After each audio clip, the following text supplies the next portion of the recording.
Salut, c'est Marco de Top 4 Phone. Aujourd'hui, petite vidéo de présentation du Nokia HA311, qui est donc ce smartphone que vous voyez dans mes mains. Le Nokia HA311, qu'est-ce que c'est? C'est un smartphone donc compact, que je qualifie volontiers de compact parce qu'il a de petites dimensions et il tient très facilement dans les mains. Alors c'est également un téléphone qui est positionné en entrée de gamme, c'est là sa deuxième spécificité. C'est un téléphone donc positionné en entrée de gamme par Nokia. Personnellement, je le qualifierais plutôt de entrée à la limite du moyen de gamme, tout simplement parce qu'on est sur un prix qui est de 140 euros, hors pack, hors abonnement sur ce téléphone. Alors la première particularité de ce téléphone, comme vous l'aurez remarqué, c'est son écran. Bien évidemment, c'est un smartphone full tactile, 100% tactile, donc avec un écran tactile sur la face avant qui fait 3 pouces et qui est complété par quelques touches physiques, notamment ici sur sa face avant et sur son côté droit. Alors, c'est un écran 3 pouces qui a une très bonne luminosité et un très bon contraste. C'est un écran 3 pouces, donc 3 pouces en centimètres, ça fait 7,62 cm pour être précis. Il a une résolution de 400 pixels par 240 pixels. Voilà, concrètement, c'est une bonne image. L'image est plutôt belle à voir. C'est pas de la HD, comme vous vous en doutez. Donc, exit les vidéos HD que vous pourriez regarder sur YouTube. La deuxième particularité de cet écran, donc cette deuxième petite faiblesse, c'est le fait qu'il ne soit pas HD justement et le fait qu'il n'ait qu'une résolution de 400 par 240 pixels pourrait vous donner cette impression un petit peu de pixelisation lorsque vous allez regarder des photos dans le détail.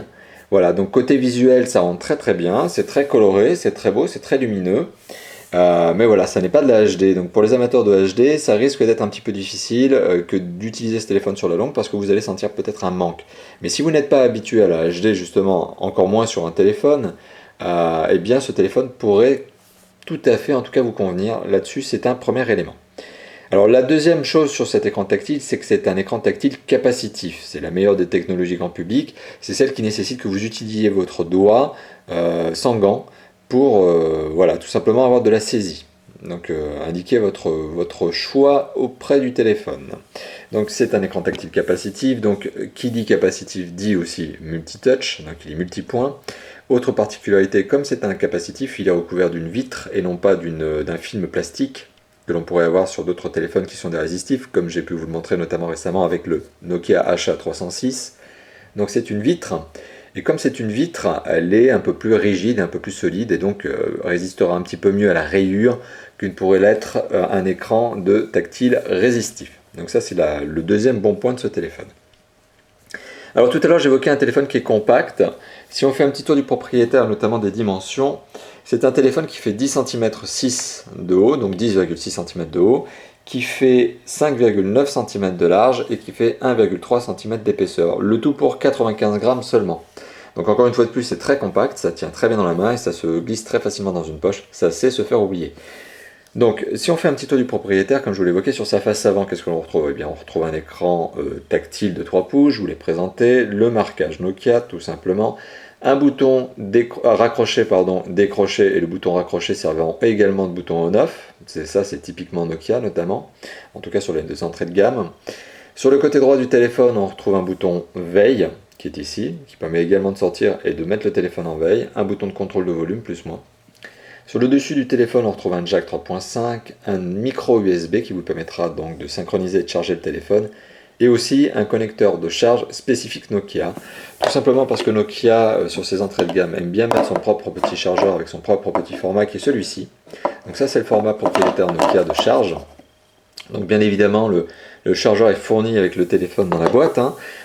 Mais comme le chargeur qui est fourni est un chargeur qui utilise le format spécifique Nokia, eh bien vous n'aurez pas le câble micro USB ni l'adaptateur secteur. Donc ça c'est un achat supplémentaire à faire si vous voulez passer par le micro USB.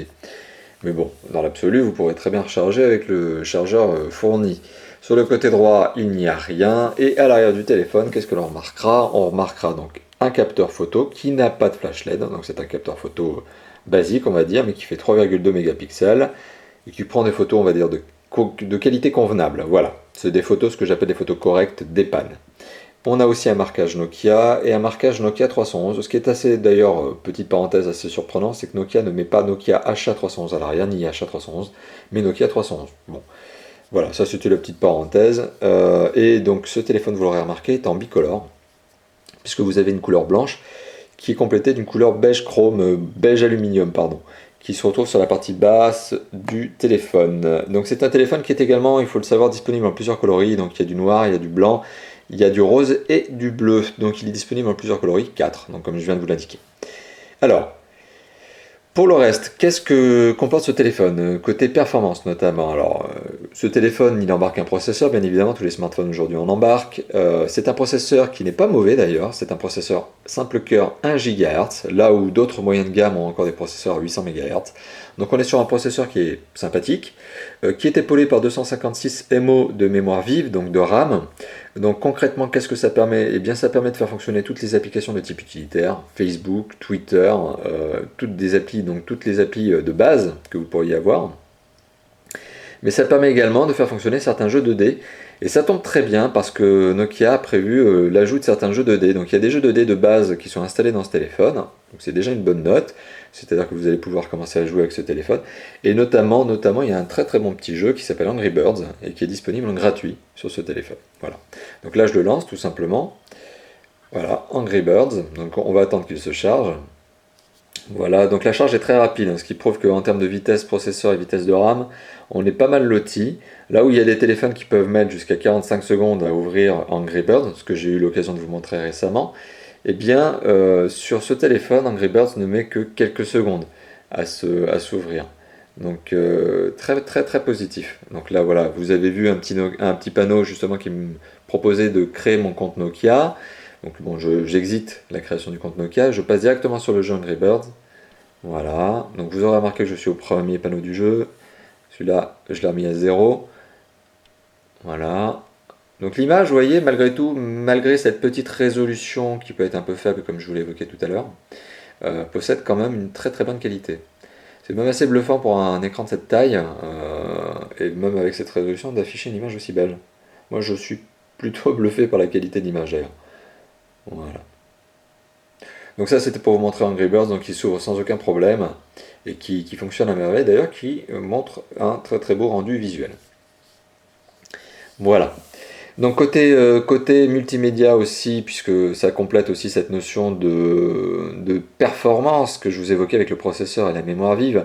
Donc côté multimédia, donc je vous l'ai évoqué, on retrouve des jeux, on a un lecteur, l'incontournable lecteur MP3 vidéo photo que l'on retrouve aujourd'hui sur tous nos smartphones. Donc si je lance une petite musique, voilà. Alors le son est propagé actuellement par le haut-parleur qui se trouve à l'arrière du mobile, comme je vous l'ai montré. Et c'est un haut-parleur qui présente une bonne qualité de son. Voilà, toute proportion gardée, bien évidemment, c'est un haut-parleur de téléphone portable, n'oublions pas. Mais la qualité de son est bonne, ça gère plutôt bien les aigus et ça rend bien les graves, donc c'est un bon haut-parleur, pas de problème là-dessus. Alors là je vous ai montré le lecteur MP3, je peux aussi vous montrer la galerie qui vous permettra d'accéder à toutes les images qui sont stockées sur votre téléphone et votre micro SD. Donc notamment par exemple avec des photos que j'ai eu l'occasion de prendre avec ce téléphone. Voilà. Donc voilà le type de photos que l'on peut avoir avec ce téléphone. Alors c'est aussi pour moi l'occasion de vous montrer le fait que l'on a un accéléromètre dans ce téléphone qui permet de passer du mode portrait au mode paysage en automatique. Voilà. Et comme c'est un multitouch, on peut bien évidemment zoomer dans la photo avec ses 2 pouces comme ça. Donc encore une fois de plus, un bon point pour ce Nokia HA311. Alors côté multimédia, qu'est-ce qu'on retrouve d'autre bien évidemment? Eh bien on retrouve cet appareil photo que je vous ai montré, que je vous évoquais il y a quelques minutes, qui est donc un appareil photo de 3,2 mégapixels. Je vous ai montré un cliché qui était pris par cet appareil photo. Alors c'est un appareil photo qui prend des photos des pannes, de qualité correcte. Il manque un petit peu le flash LED, c'est un petit peu dommage. Voilà, mais malgré tout il a une fonction autofocus et une fonction caméra. Donc c'est un bon appareil photo, et voilà, ça prend des photos que je qualifie encore une fois de plus, j'enfonce volontairement le clou des photos des pannes. Alors, côté mémoire, qu'est-ce qu'on retrouve d'autre dans ce téléphone? Côté mémoire de stockage, puisque je vous ai parlé de la mémoire vive tout à l'heure. Donc côté mémoire de stockage, c'est un téléphone qui embarque 120 MO de mémoire embarquée. Donc la mémoire embarquée et 220 MO de stockage, voilà, là on y arrive. Alors ces 120 MO qui peuvent être, donc ils sont un peu faibles, autant le dire tout de suite, mais ces 120 MO qui peuvent être complétés par une carte micro SD qui se glissera à l'arrière du téléphone, sous le cache batterie, sous la batterie, à côté de la carte SIM, ce que je vais vous montrer dans quelques instants. Alors, une micro SD justement, qui peut être micro SD normal ou micro SD haché, qui va jusqu'à 32 Go maximum. Donc une carte micro SD de 32 Go aujourd'hui, eh bien ça vaut entre 20 et 30 euros sur le web, donc ça reste relativement acceptable pardon, en termes de prix. Sachant que Nokia fournit donc avec son téléphone une carte micro SD de 2 Go que voici. Donc ça c'est fourni avec le téléphone dans la boîte du Nokia HA311. D'ailleurs, si on fait un rapide tour de la boîte Nokia 311, donc sur cette boîte qui est typique, c'est vraiment le standard de Nokia sur ses emballages, donc c'est toujours un emballage à dominante bleue sur lequel on voit un visuel du téléphone en plusieurs coloris. Donc ça c'est vraiment typiquement l'emballage Nokia. Donc dans cette petite boîte, qu'est-ce que l'on retrouve? Eh bien, on retrouve, comme je vous l'ai évoqué, le chargeur secteur, format propriétaire Nokia, la micro SD et un kit piéton qui est blanc comme le téléphone. Encore une bonne note de la part de Nokia justement que de mettre un kit piéton qui est en accord avec son téléphone. Et en outre, le kit piéton est de bonne qualité. Alors d'ailleurs, il me fait un peu penser à un kit piéton d'iPhone. Il est de bonne qualité. Alors le plastique est un petit peu dur en termes d'intra-auriculaire, puisque c'est un intra-auriculaire. Le plastique apporté risque d'être un petit peu pénible à la longue. Vous risquez d'avoir un peu mal aux oreilles au bout de 10 minutes de port avec ce petit kit piéton. Enfin, il a le mérite d'exister, il a le mérite d'être là. Et le kit piéton aussi, un deuxième bon point, c'est notamment ce petit bouton on-off, ce petit bouton raccroché-décroché qui possède un clip, ce qui vous permettra donc de le clipser à votre revers de chemise, de col, de veste, etc. Donc voilà, ça c'était le contenu de la boîte. Alors bien évidemment, dans la boîte, vous avez le téléphone, le cache-batterie et la batterie. Bon, pour revenir au téléphone justement et à cette fameuse mémoire de stockage, donc, comme je vous l'évoquais, une carte micro SD permettra d'ajouter jusqu'à 32 Go de mémoire supplémentaire. Donc c'est encore un très bon point de la part de Nokia sur ce téléphone. Maintenant, pour faire un rapide tour du système d'exploitation, les amateurs ont remarqué que c'est un téléphone qui fonctionne sous Symbian série 40. Alors Symbian, ça c'est sûr, puisque c'est un système d'exploitation 100% propriétaire Nokia qui équipe désormais la totalité de la gamme entrée de gamme.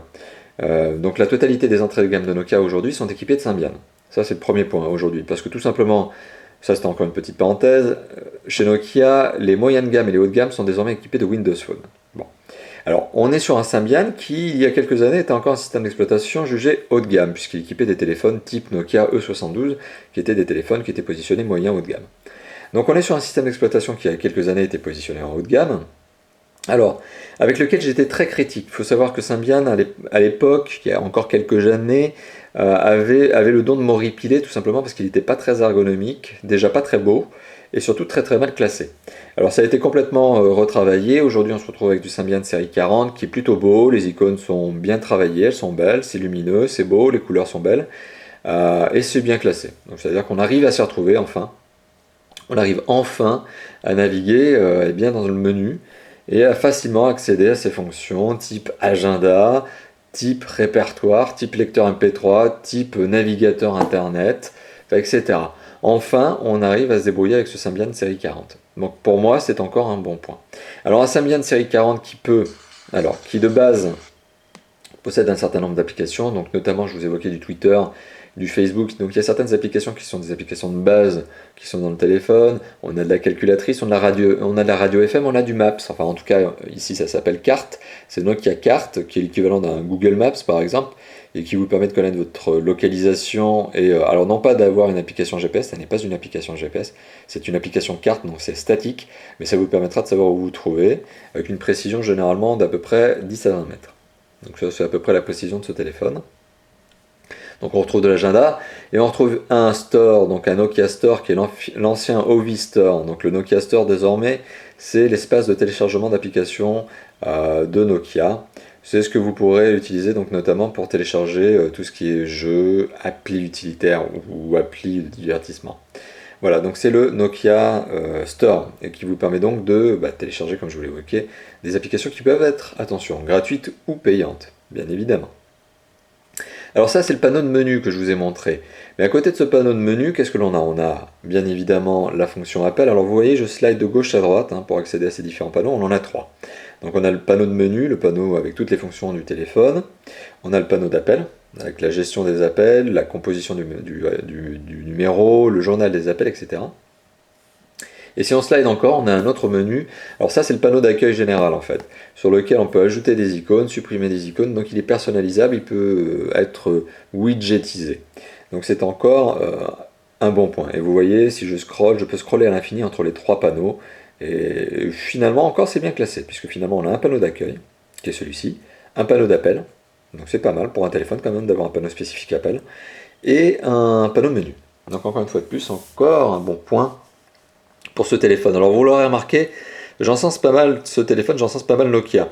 Je n'ai qu'un seul petit regret sur ce téléphone, c'est qu'un téléphone qui est vendu en entrée de gamme par Nokia, donc qui est clairement positionné en entrée de gamme par Nokia, c'est sa volonté, et qui est très sympathique, a quand même un petit prix qui est selon moi un petit peu excessif. Donc son prix de 140 € aurait bien mérité d'être travaillé aux alentours de 100-120 €. Donc à quelques dizaines d'euros près, j'aurais dit que c'était un téléphone incontournable. Là, on est sur un téléphone qui fait payer un petit peu finalement sa qualité. On a beau être dans un entrée de gamme, on est sur un écran qui présente une très bonne qualité d'image, et on est sur un téléphone qui présente de bons matériaux, une belle esthétique valorisante. Donc voilà la contrepartie de ces 140 €. Pour moi, par contre, voilà, il aurait mérité d'avoir un prix tout petit peu plus agressif. Donc espérons dans les mois à venir que ce téléphone tombe à 100 € environ pour le rendre véritablement performant et vraiment agressif en termes de positionnement. Mais malgré tout, ça reste un téléphone que je recommande. Un téléphone sympathique, un téléphone entrée de gamme donc, un téléphone qui reste encore accessible on va dire, qui présente de bonnes performances, qui permet de jouer à des jeux 2D, dont Angry Birds qui est installé par défaut, qui a un système d'exploitation qui est devenu quelque chose d'acceptable, donc qui est le Symbian série 40, qui a des fonctions multimédia, qui reste intéressante comme un appareil photo qui, malgré tout dénué de flash LED, prend des photos de qualité convenable, toute proportion gardée bien sûr. Alors voilà, vous l'aurez remarqué, c'est un téléphone que, bien évidemment, je le répète, je vous recommande, pour peu que son prix descende un tout petit peu, c'est un téléphone sympathique, voilà, si ce n'est, donc, que vous dire de le retenir dans vos choix si jamais vous deviez prendre ce type de téléphone, je n'aurai rien d'autre à ajouter, si ce n'est. Merci d'avoir visionné cette vidéo. Cette vidéo sera publiée sur YouTube et notre site top-fort-phone.fr. Donc ça, c'était la petite minute promotionnelle. N'hésitez pas donc à vous rendre sur notre blog, n'hésitez pas à commenter cette vidéo, n'hésitez pas à commenter le téléphone en lui-même, la manière de vous le présenter. N'hésitez pas tout simplement à faire part de tous vos commentaires, qu'ils soient positifs ou négatifs, et à liker la vidéo bien évidemment. N'hésitez pas également à vous abonner à notre chaîne, ce que je ne dis pas suffisamment et on me l'a déjà reproché. N'hésitez pas à vous abonner à notre chaîne. Aujourd'hui on compte près de 500 abonnés, on a bon espoir de dépasser rapidement les 1000 abonnés à notre chaîne, donc Top for Phone, oui pardon, sur YouTube, j'y arrive, j'en bafouille. Voilà, donc n'hésitez pas à commenter tout simplement. Et merci d'avoir visionné cette vidéo encore une fois de plus. A bientôt, ciao ciao.